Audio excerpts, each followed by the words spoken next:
Olá, amiguinhos e amiguinhas do canal Cinefax, tudo bem? Estamos aqui com o segundo vídeo da série que vocês já viram, do sci-fi, ficção científica dos anos 80, com mais 10 filmes maravilhosos desse período tão maravilhoso, tão nostálgico, né, do cinema. Mas antes eu peço para os amiguinhos e amiguinhas que não se inscreveram no canal que se inscrevam. Não é porque nós já passamos dos 10 mil inscritos que eu não queira mais. Eu quero 10 mil, quero 20 mil, quero 30 mil. Por favor. Ok? Clique no sininho para receber as notificações. Se você não está recebendo, clique de novo, porque às vezes o YouTube dá uns tilts, uns bugs deles, né? E deem um like, que é muito importante pro... Isso é o mais importante, é dar um like, porque o YouTube vai divulgar mais nosso trabalho, tá ok? Então fiquem com a segunda parte da ficção científica dos anos 80 com mais 10 filmes. O Enigma do Outro Mundo, The Thing, direção John Carpenter, 1982.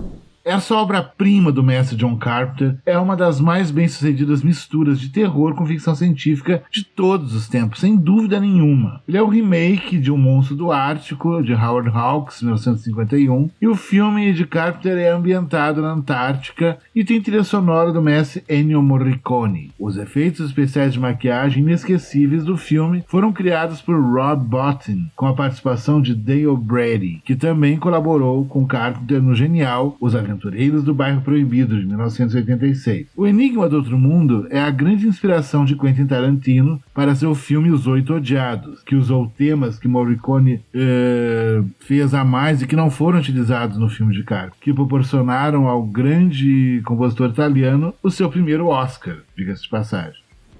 Força Sinistra, Life Force, direção Tobe Hooper, 1985. Um cultuado filme sobre vampiros espaciais escondidos em um cometa, dirigido pelo cultuado Tobe Hooper, o homem que nos deu o Massacre da Serra Elétrica. A versão do diretor de Tobe Hooper foi de 2 horas e 8 minutos, então o filme foi reduzido para 1 hora e 56 minutos, sendo os cortes principalmente nas cenas ambientadas na nave espacial Churchill. A versão original europeia, não editada, contém cenas mais violentas e eróticas, que a TriStar Pictures cortou da versão doméstica dos Estados Unidos. Ele também contém a trilha sonora completa de Henry Mancini, no lugar das citações musicais ocasionais de Michael Kamen, colocadas no último minuto para edições americanas. Essa versão já está disponível em vídeo e dura 1 hora e 56 minutos também. RoboCop, o Policial do Futuro, direção de Paul Verhoeven, 1987.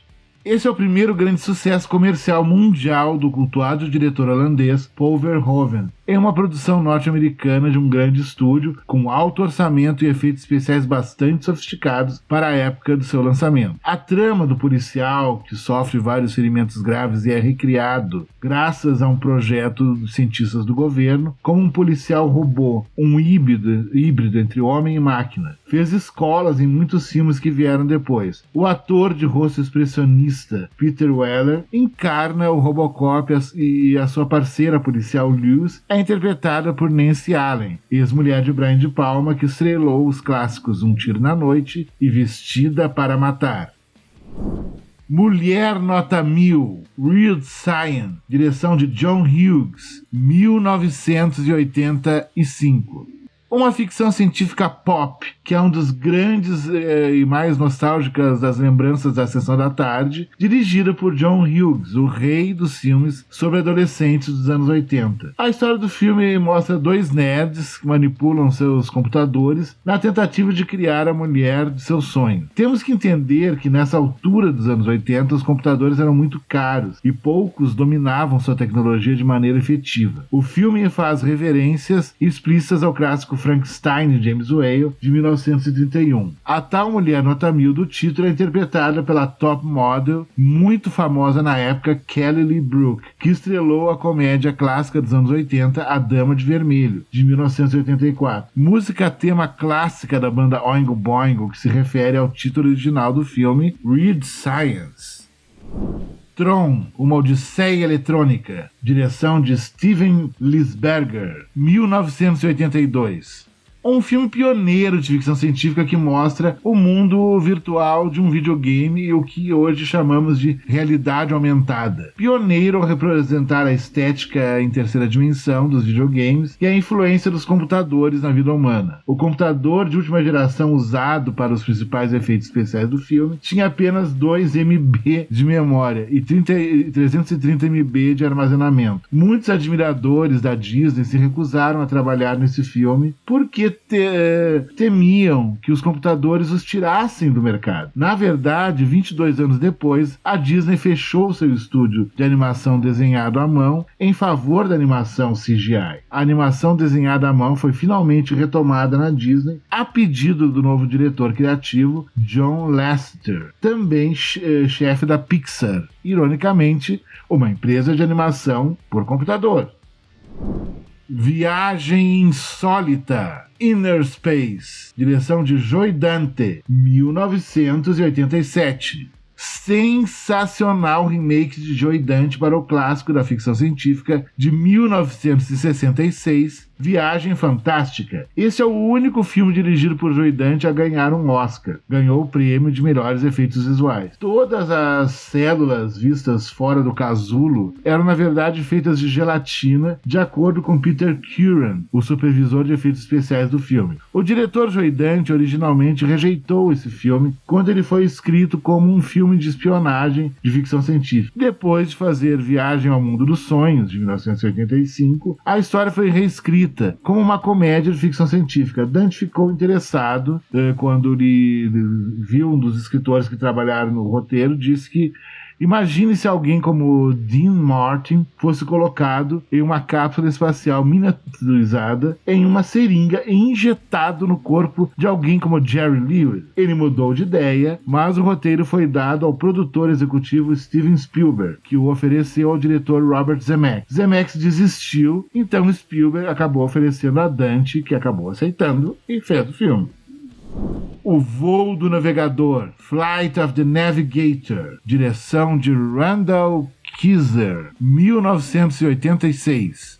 Genial esse filme, onde em 1978 o menino viaja 8 anos no futuro e tem uma aventura com uma nave alienígena super inteligente. Este era originalmente um filme independente. A principal produtora, a Producer Sales Organization, contribuiu com 2/3 do orçamento, enquanto o restante veio da Viking Films, uma empresa norueguesa. A Walt Disney Pictures adquiriu todos os direitos desse filme para a América do Norte, tornando-se o primeiro acordo de distribuição para o estúdio, sob nova administração liberada pelo poderoso Michael Eisner. Os cenários para a sede da NASA, do Dr. Faraday, e o quarto de David foram construídos em um estúdio no Limelight Studios, em Miami. A estação de rastreamento FAA para o sul da Califórnia foi o local de várias cenas, enquanto os interiores de hangares variados localizados no aeroporto de Opa-locka representaram propriedade da NASA. All Alligators Farm, um armazém geral e uma atração à beira da estrada em ruínas, foi filmado em B.R. Horse Ranch, de propriedade do ator Burt Reynolds, em Júpiter, Flórida.